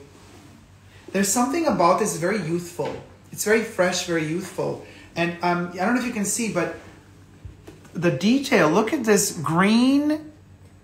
It comes across a little bit darker on screen, but it's a beautiful, vibrant green, white and black, kind of checkered woven material. It's not printed, it's all woven. And then it has the leather bits as well, but the trims here are also in canvas, but then you have the straps in a very, very thick, durable leather. Like this. And the hardware is so substantial, I think, as well. This thing is indestructible. I mean, it just feels really substantial. I'm really loving this. And honestly, in this, you know, I love my gold hardware, but in the green combination and this kind of navy blue leather, I think silver is really nice. I really, really like the silver combo. I don't think that if this had gold hardware that it would look better. Yeah, I think gold works really well with like the brown, with the black, red, maybe. I don't know, but this style, it looks more casual and palladium. I don't quite like it. But it is a weird construction because you do have this handle and then you have these kind of straps. You can actually unscrew this part and take off the handle and this whole part of the bag. So it's like very deconstructible. So you can take all of this off. And technically, they used to sell them with like reversible or double colors. You can take this part off and attach it to another bottom. Yeah, That's what she said. But and this little pocket is attached to the leather, right? Yeah. So you can't detach this from the upper flap. I think it's stuck. I don't think you can detach it. Yeah, it's like sewn into it. Oh, it's sewn into the fabric. Yeah, sewn into the fabric. Oh, okay, it's in the fabric. So you can't detach it. Which is weird, though. That is weird. I think this is I think the original bag didn't have a zip pocket. Actually, it's really interesting because I remember seeing on a Hermes was selling like pockets for the Birkin as well. You could like attach it to the back, so you'd have a back pocket, which I think is interesting. But this does come in handy. I think a back pocket in a bag is very useful, just to put your phone in there. Or what's the size? 30? 31. 31. 31. And it's in the retourné construction, because you can get ones which are sewn from the outside as well. I prefer this one. It's more fresh. Yeah. I love it. I'm looking, you guys. I wouldn't mind it even bigger for me. Yeah, you can get the bigger size. Yeah. That could be cool too. What colour would you get? Oh, you don't mind. A funky colour. I also love this color. Yeah. Or a funky color, sure. Or a more subdued color too. Any colour is nice. Yeah. I like this one because of the detail on the fabric. I really like this. They actually made a Kelly in this same fabric as well. Oh, really? Yeah, but it was quite hard to, get because it's a Kelly bag, but it's really nice. And the leather, you guys, this thing is like, it's like 3 Chanel bag thicknesses. Yeah, it's a hefty leather. This is like really cool leather, and they did not like actually they didn't glaze it, they just put a little it's like a raw, almost raw. I love that it's raw, you guys. Look, this really, I mean, this is leather. Like, it's raw underneath. You can see all the texture. You can see all the, fuzziness of the leather, and look how thick it is, and then that's the surface. I mean, this thing is it's a tank. And it has really like little details. Like, I like the minimal branding on this part, and like just a little bit of a H there. Like, it's very low key. Yeah. I like it. It's like a subtle, like, what is that? It's a weird bag, but it's very practical. It's awesome. Yeah. I honestly, I think Hermes is the way to go for us. Because this bag is less than a mini. Like, a mini is 6,000. This was, I think, a bag you can get for 4,000 Australian. This one was around 4,400 or so, I think, because it's in this material, so it was a bit more expensive. And you can get them with like artwork on them as well, like the Pegasus, or I've seen like an H logo one. They tend to be a little bit more expensive because they've got some, which I love those ones. I love the Pegasus one. But if you want a plain one, they're like around 4,000, which is still very expensive, but it feels like a real bag. What can I say? Yeah, it feels like a real bag. With the, oh, I see. So yeah, so it comes out through here. Out. Yeah. And it comes with a little zip thing too. Oh, there's an extra added bonus in extra there. Zip. But the only thing I don't really why is this thing like protruding inside of the bag? Yeah, it's like to do it up like here. Let's say you do it up like this, and then you put it all together. Yeah, that's a little bit. Yeah, this is like the annoying part. That's why I keep it open. Yeah. You see, there's always something. Yeah, and Hermes closures are not the easiest, but I do like how complicated they are. I get kind of like a weird fetish about it. Yeah, I like it. It's kind of like really substantial. I like substantial like closures and hardware, like where it's just they put it. It's not just like a snap lock or a magnet. I find those hardwares to look really cheap. Like I like something that's like quite like elaborate. Yeah. Bridal leather for horses, says Trina. Shimmer Girl says, the real deal, Hermes. Chanel Cloutier says, I would love a her bag in anemone. That would be so pretty. Yeah. Nay says, also, price is very affordable. Well, considering. Leanne Carter says, it's a very mid-80s style. Fabulous bags, is Shimmer. Bito del Campo says, I agree, let's move to Hermes. So that's what it looks like done up. Did you buy new or pre-loved? No, Jessie bought this new in boutique. Nay, it was just like standing there. No purchase history required. You can get them online as well. Sometimes they pop up online. It's not hard to get if you try. Nay says, compared to Chanel, the thickness of the leather, yeah. Is it more readily available at Hermes? It kind of is a little bit. Yeah. It's not, I mean, a lot of people hate this bag. They think it looks stupid, so it's easier to get. And Louis says, and it's not that expensive. I mean, it's doable still. The Real Shakeen says, I bought a black on black her backpack pack a few months ago. My sister convinced me to twin with her. Oh, cute. I guess, just thing you said before that you liked it, right? Because it's nearly the price of the Chanel wallet on chain. Yeah, it is. Yeah. And it comes with a little clochette, a key. You got that. Yeah. I think it looks great. Very practical. Probably for my size, stature, I would need it a little bit bigger. In Tokyo, they have not been getting bags, period. Even her bags. Oh, really, Bakery Mafia? Wow. Does it have to do with their, like... I got a little cosmetics case the other day. Yeah. The souvenir store. We went to Hanging Rock. And then we watched Picnic at Hanging Rock after that. So it was a whole historical experience for us yesterday. And I got attacked by a bird. Oh, yeah. I got attacked. A magpie. A magpie. I did not even know that they attack humans. I didn't even know it was attacking me. Now, we have the video to prove it. And working on that video, we're going to publish the video. Hopefully it goes viral, you guys. Like, I was attacked by a magpie and didn't even know. Because usually people scream and run when they're attacked by a magpie. Dacob was like, would go. I didn't even notice. Like literally, and we caught it on camera by accident. I was standing and photographing. I was standing on a fence or behind a fence photographing Hanging Rock from a distance. And there was like a huge field in front of me.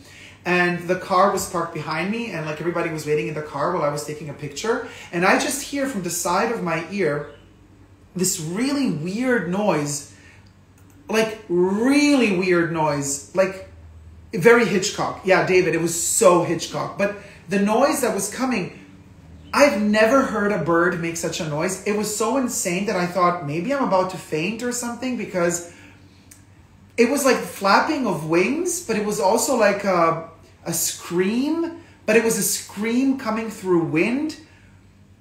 It was the most bizarre sound I've ever heard. I've never heard a sound like that in my life.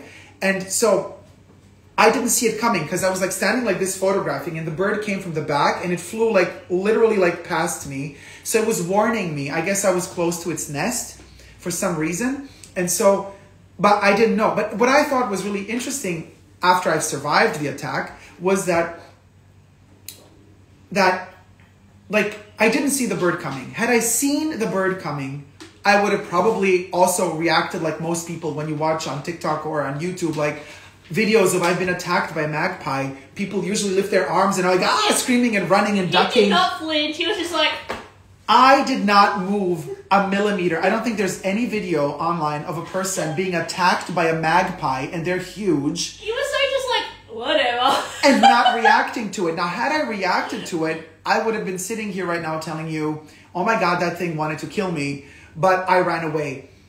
And instead, now that I saw, we have the footage, because they were filming me from the back and they saw the whole thing, I noticed that, actually, magpies are really intelligent. I mean, they don't want to hurt you. They're sending you a warning. At least in my case, because I did not move, which means that the bird, if it wanted to hit me or peck me, it would have, because I did not run away. I stood extremely still, and it just flew inches. It went like this. Yeah, it literally like, my hair like moved a little upwards. It like flew over me, and then it kind of, it parked itself on a pole on top, and it was like looking at me like, get away from my home.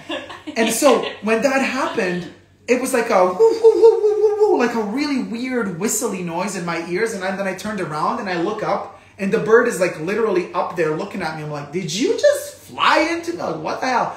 So I said to the bird, like, get out of here. What are you doing? And then the bird was like annoyed, and then I kind of went to the tree, and it was ready to attack again. But I didn't know that it was attacking. But anyway, what I wanted to say is it warned me. I guess it had babies in a nest. But I mean, it's not like the nest was near. It was like pretty far. So that bird is a freaking territorial beast, because it's protecting a huge territory around the nest. Like, I was nowhere near its nest. But anyway, what I want to say is it did not want to hit me. It just wanted to warn me. And I thought, how thoughtful. So now we have this on camera. Yeah, I don't understand how you didn't flinch though. Like, it was, maybe you were just, I feel like Dacob was really focused on taking photos of the big rock, the hanging rock. So you were just in your own zone. But anyways. Apollos Gem says, oh wow, you were near Mount Macedon. Yes, my birthplace. Hope you love the area. It was amazing. Did you like it? I loved it. Yeah, it was really cool. Like, I haven't been there probably since I was little, but it was really cool, and like, I'd recommend it just for a little getaway. The cafe was awesome, Hanging Rock Cafe. Had some yummy food, and the food was so good. It didn't take us that long to get up to the summit of Hanging Rock. We thought it would take us ages, but even when it was rain, we were walking up the Hanging Rock in the rain, and we were persistent, and we got to the top, and then the sunshine came out. It was like nature was like leading us to the. They kind of like so lure beautiful. You in. The rocks, they kind of like lure you in to like keep climbing them. It was a really freaky feeling, but when we got to the top, it was just like we were in a different place. Like, well, we were, but it was so like comforting. Tanya says, should have worn the crazy helmet with spikes. Yeah, Jessie told me that bicycle people wear the helmet with spikes and the eyeballs painted in the back. We actually live streamed at the top of the mountain as well. We live streamed on Instagram, top of the mountain, but it didn't really work out with saving the video, unfortunately. But it was majestic. I mean, we shot a lot of videos, and I mean, I'm going to post the video sooner or later. It's going to take some time to edit, but of course, it's like very cringe. Yeah, it's me being emotional, climbing to the top. Dacob kept falling over. It was emotional, and I gotta say, my adult life, like, I've been always wanting to go there, so it's been a great thing to actually be there once. Did it feel surreal? It felt very surreal. It felt like a dream a little bit. It felt like a dream, and you guys, it's available on YouTube for free. Picnic at Hanging Rock. You can watch the movie on YouTube. Watch it. It's a movie from the 70s, but it's based off of a book. It's fiction. It's not a true story, but just like they portrayed in the movie is kind of like how it happened to us yesterday in terms of it's hypnotizing. Those rocks call you. They look like a mirage, and you want to keep going up higher, like to the top. I don't know what it is. Like, it keeps calling you. Yeah. But because they don't look dangerous. They're round and soft and curvy. But at the same time, you could just make one wrong step and fall off the mountain and disappear forever. Yeah. It's a weird feeling, actually. It almost feels like wrong to be going up there. It feels like you're, like another world. It's like another energy up there. You know, it feels it feels sacred. Yeah. There's something about that place. It's so detached from our actual life, I feel. It's so detached. Which is very freeing. You feel free when you're up there, in a way. I always think this is you, Jess Incognito. Every time I see Jess Incognito, I'm like, wait a minute, did Jesse make a new profile?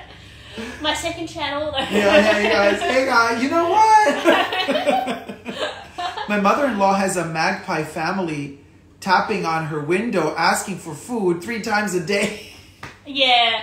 Actually, when I had my Prada crystal bag, magpies used to swoop near my window because they would see the crystals through the window. Oh, and they like the sparkles. They like the sparkles. Oh wait, so did they also like steal gold and stuff? I think they can. They're attracted to sparkly things, so they love Prada. So they're really annoying. A little magpies. Bit. Yeah, they're cute though. They're big. Yeah. Because this thing that flew into me was like this big.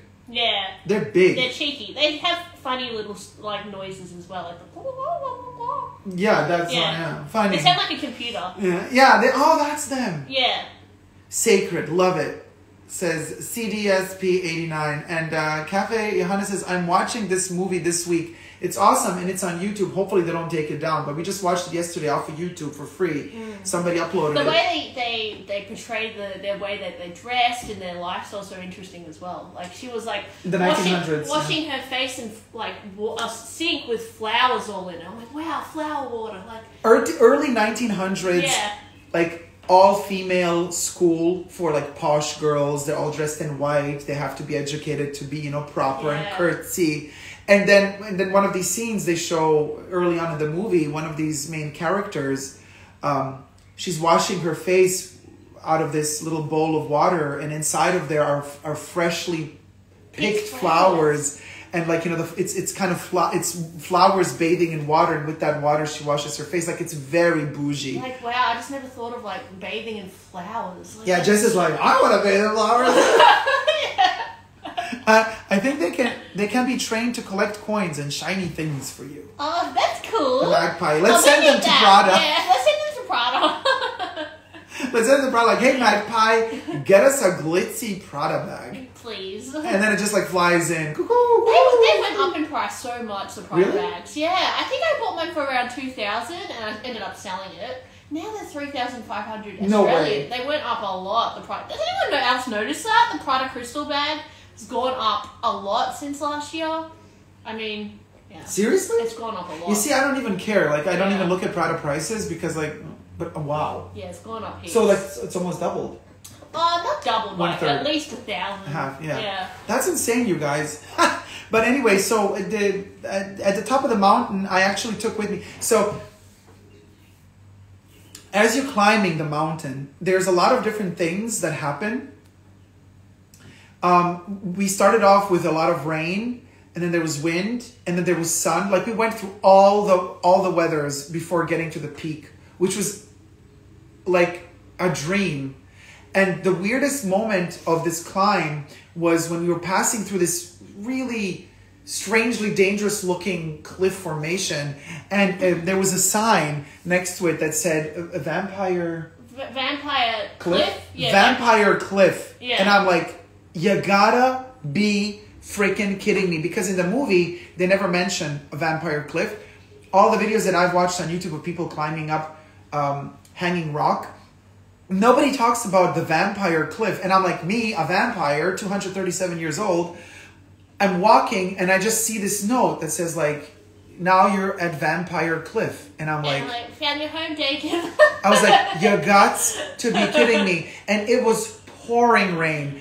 It felt like we were in Dracula the movie for a second. Yeah. Like climbing the Carpathian. Oh my, it was amazing. Yeah, it was so cool. So dreamy. It was so dangerous but dreamy. And then the rain was pouring so strongly that entire stone staircase and little construction that is made to climb, there was like a little river running down it. I was like, okay, this is where I'm meant to be. It's like, okay, this is my place. Dacob found the mothership. Yes! I cannot wait for your Melbourne vlogs. Yeah, they're going to come out. I mean, it's going to be... Leah Gill asked me, were you screaming or trying to get Dacob's attention when the magpie was nearing? I actually didn't notice it at the time, guys. It happened so fast that it was just like a swoop, and then like it's almost such an it wasn't like slow motion, so I didn't notice it until after. And luckily we had it on film. Yeah, and we watched it yesterday at home, and we played it in slow motion. Yeah. Just to see really, did the bird literally almost touch you? And I'm like, no, it didn't. And then we played it in slow motion, and you literally see the bird toom, toom, toom, toom, boom, toom, toom, yeah, toom, it was so, toom. yeah. It's insane. And I was like, what up? Can't be bothered. Yeah, it's actually quite scary. But trying to peck your eye out. Were there bats? We have not seen any bats. I haven't seen bats. I've seen a few joeys, but I don't think you've seen any yet. They kind of hop past very quickly. You saw them while we were climbing? Yeah, I saw one. I missed those. Well, I mean, I saw kangaroos. I saw kangaroos yesterday. Kangaroos in the wild. Yeah. It's actually a miracle we weren't killed yesterday. I mean, between it was really weird, actually. Nature was not on our side. Dacob almost fell off the top of the mountain. And his eyes almost got picked out. I'm thinking hold on. It's a miracle I survived Hanging Rock, you guys. I mean, oh yeah. Coco Kitty says, they were dive bombing you. Yeah. Yeah, no, the kangaroos were in the wild. They were like hopping. I mean, they were like muscly kangaroos. They were scary as well. I think those could have killed us too. Yeah, anything. Anything could have killed us. I mean, the rain could have killed us. Like at a certain point when we were at the peak of the mountain, the sun came out. There could have been snakes up there. There could have been spiders. Like it's a miracle we survived. Like how dumb were we to just like think, oh, let's just go up there with our little bags. I literally took. He took his Speedy. I took Tallulah with me, you guys. The little tiny Speedy that I just got, the Tallulah. I took Tallulah, and at the top of the mall, we took Tallulah out, and then we took pictures of Tallulah. I'm like, maybe instead of taking Tallulah, I should have taken a first aid kit. Yeah. Oh, there's a lot of bats where I live, says Louis. It's a thing, apparently, LOL. Well, you know, we are gothic. It's a jungle out there, says Shimmer Girl. It is a jungle. Yeah. I mean... And what I really loved, the mystical aspect of Hanging Rock was the ferns. It's full of ferns. Ferns everywhere, surrounding kind of the bottom, the root of the mountain is like this almost like Jurassic Park feeling. Yeah, we felt like we were in Jurassic Park. Yeah, we were singing the da-na-na-na-na and the whole time because we were like, oh my gosh, like a dinosaur is going to pop up at any minute now. The ferns make it look prehistoric. I love how we saw it like as if we were trapped in a movie, not as if we were just in a real life setting. Yeah, we literally thought, okay, this is for real. We're just like, oh, this is all fake. We can't die. Like it just, the way I felt like I was in a movie or something. Yeah, me too. Yeah. That's what the crazy part. Yeah, that we really thought we're so detached from reality, guys, that we're seeing everything through a TV at this point. Yeah, like Jess with the Prada sunglasses, yeah. I with my little Speedy. Like literally, we were climbing the top of the mountain like idiots. Like we were like, yeah, like oh yeah, it's so cute. Selfie. Yeah. Selfie. Like let me take another picture. Selfie. Take a pulse off the mountain. Yeah, like I know, like yeah. Alex kept saying like you almost like died, and I didn't feel it. I felt like oh no, it's nothing. I just slipped a little. He's like, you could have died. I was like, no, I couldn't. Come on. It's just the top of a mountain. I mean, what the hell? Like, seriously, like, now that we're talking about it, I'm thinking about it, I'm like, oh my God. We dodged a bullet. Like, several times in one day. How are we, like, so naive? Because we see things through... Jess with high heels climbing a mountain. High heels. Jess like, la-di-da. With her high-heeled boots, climbing on top of them, I'm like, we literally... It's a miracle that we survived. We see things through our fantasy eyeballs. We love our nature here, says... who said it? 1112 Georgie. Sounds like the idyllic start to a horror movie. Oh, totally Coco Kitty. Yeah. Yeah, we're literally like the main characters. Yeah, Letty says Clueless and Jurassic Park. That's a movie I'd watch. I mean... I think literally we should definitely do like Jurassic Park Part 7 because 6 movies are out by now, and it's like the two of us not even knowing we're in Jurassic Park. Just a few bitches in jungle. Oh, Jess! Oh my God, that lipstick matches the fern color. You know that bird over there inspired me to wear this red lipstick because I love the color combination on its feathers. Yeah, Jess, like, you know that bird? I'm like, girl, that's literally a pterodactyl. Yeah, it's kind of big, but yeah, cute. I love the texture of the skin. I love the texture of the skin.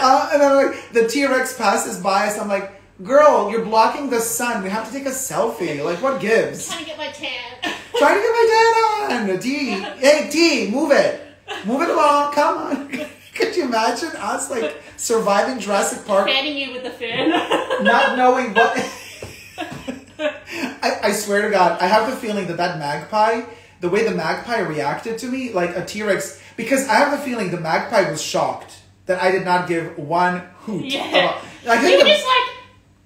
Yeah, I was like doing my stuff, and the magpie, it flew, and I saw it once it did this, and then it like parked itself up there. I looked at it, and the magpie was like, what the hell? Like, why aren't you moving? Like, what the hell, dude? Like, this is my, like, go away. And I'm like, what do you want? And the same thing I think would happen with dinosaur. Like, if a dinosaur attacked us, I'd be like, to a velociraptor, I'm like, dude, seriously, get a pedicure. Do something. I would just be like...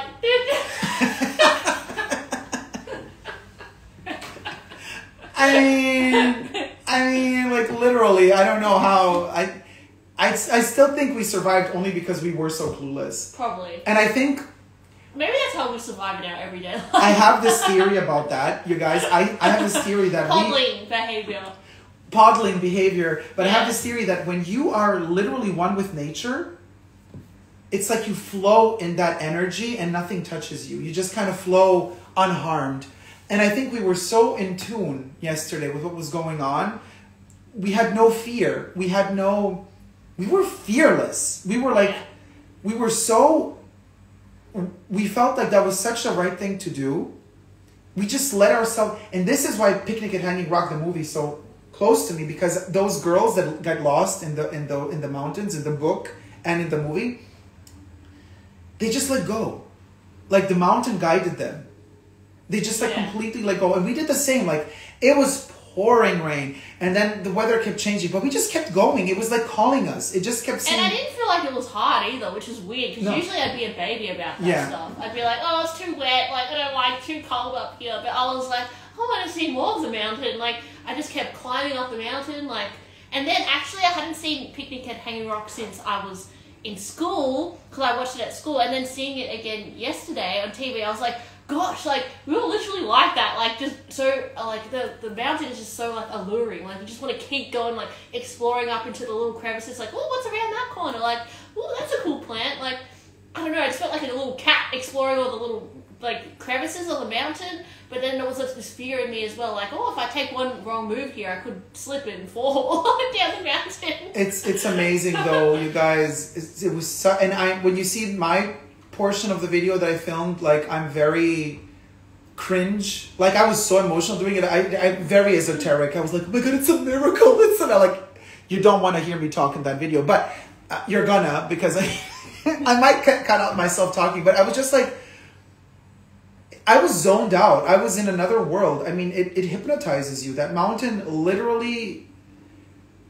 It hypnotizes you. I don't know how else to put it. I think because, like, puts you in a trance. Sensory-wise, it's so overwhelming, so you get kind of like, whoa, like, now it's so different to our everyday life, like, you know, just being in our little cozy homes, like, watching YouTube, like, you know, going to work, like, it's just such a contrast between what we're used to, so we get kind of overwhelmed by so much, like... But it's so beautiful. And it's so fresh up there, like, I think for our senses as well, it's, like, so... rejuvenating being up there, so it's like our body's been craving this, like, nature, plants, like animals. Like, I felt recharged. Yeah, like recharged. Like, this is where we're supposed to be. So like we should go here more. I should be out here more. But it felt like home. Yeah. In a weird way, like for maybe not on a physical level, but on a soul level, it felt like home. And those rocks are millions of years old, you guys. That lava rock formation is millions of years old. So. There's something so ancient about it that just, there's like a wisdom in nature in that spot of land. And it's bizarre because the entire, like, kilometers and kilometers around it is all flat land. It's flat. But just in that one spot, out of nowhere, these like huge boulders just are coming out of the ground. And it's just like, it's a mirage. It's such a mirage, you guys. It's amazing. Like, amazing. Leanne says, I've had similar experience in northern New Mexico. Apollos Gem says, it is magical. I've been about 20 times and it still hypnotizes. And Jane says, I thrive in nature outdoors. It's our natural habitat. Totally. And it does hypnotize you. Any wildcats? I haven't seen any. I haven't seen any wildcats yet. Yeah. No. Like yesterday, we didn't see any. Nah. But it felt... And Alex was saying that as we were like walking around, because like there's this like foresty area and you don't see the mountains. And then all of a sudden you make one turn and all of a sudden they appear. And then he kept saying like, he's like, it's like they creeped up on me. Like, how did this happen? Where did they come from?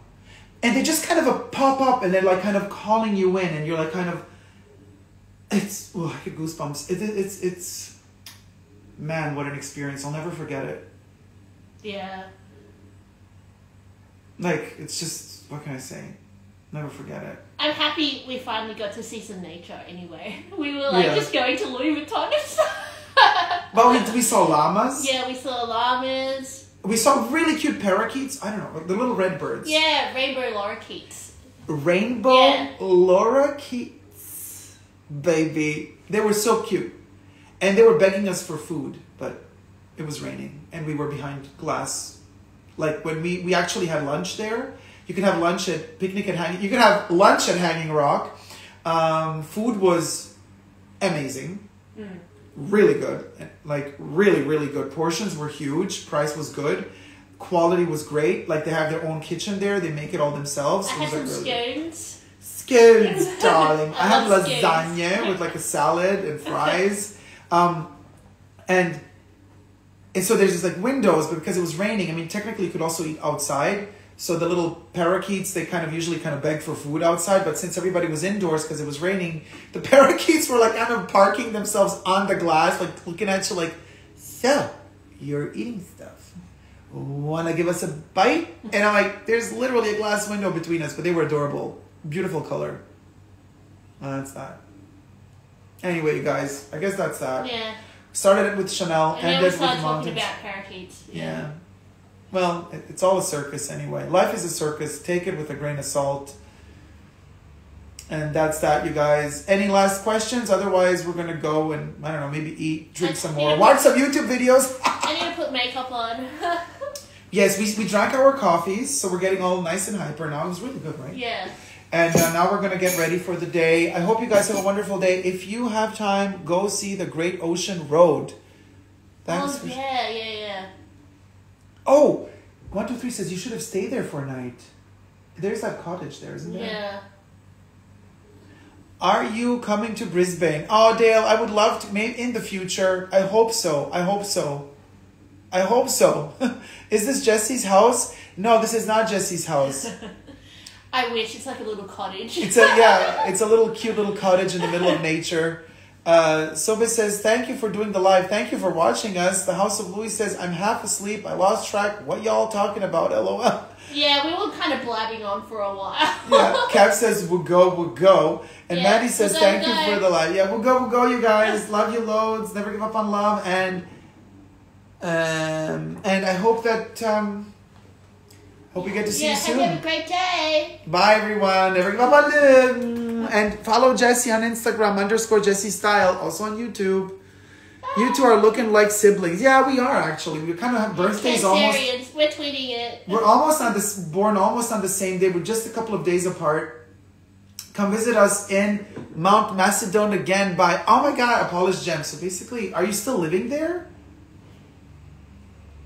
I loved it. Next time I'm going to come with my spiky helmet though, because now I know. I think that's important. Yeah. Spiky helmet.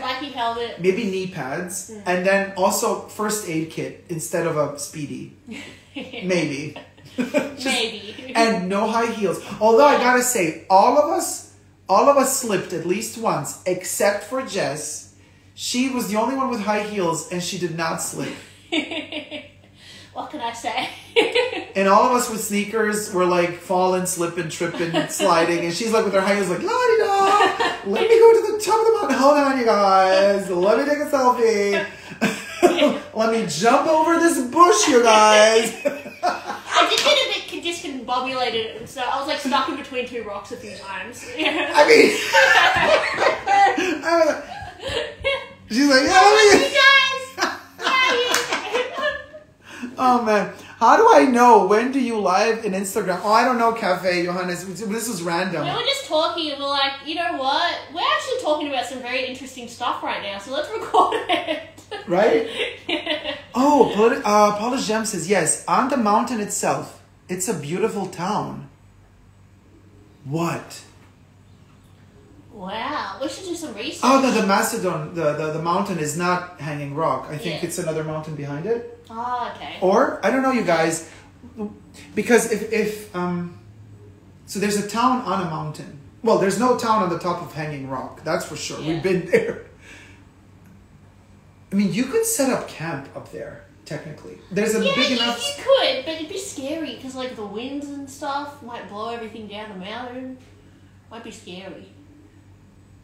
I mean, that's an idea, though. I mean, they close at 5 or 6 p.m., so you have to leave the park. Excuse me, can we camp on a mountain. Like, can we camp on the top of the mountain? If we survive, we'll go. But it closes at 5 or 6? Yeah, it closes at like 5. So we had to leave the premises. I mean, you can still stay around as long as you want, but like you can't be in that area, National Park, like that closes.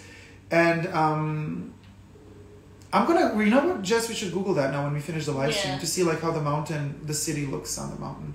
But yeah, Cafe Johannes, this was an improvised live stream. We were just like having our morning, like coffee, and then we were like talking about Chanel, and we're like, you know what, might as well live stream this. Yeah, and I was like, what do people think about this? Like, what would they say? And then we're like, oh, why don't we just go ask everyone? Yeah, so I thought, it could be like a nice little bonding moment for all of us. So thank you so much, you guys. Until next time, never give up on love. Bye. Oh wait, Google Mount Macedon. It's lovely. Come see Forest Glade Gardens. Thank you for letting us know, Polish Gem. Bye, you guys.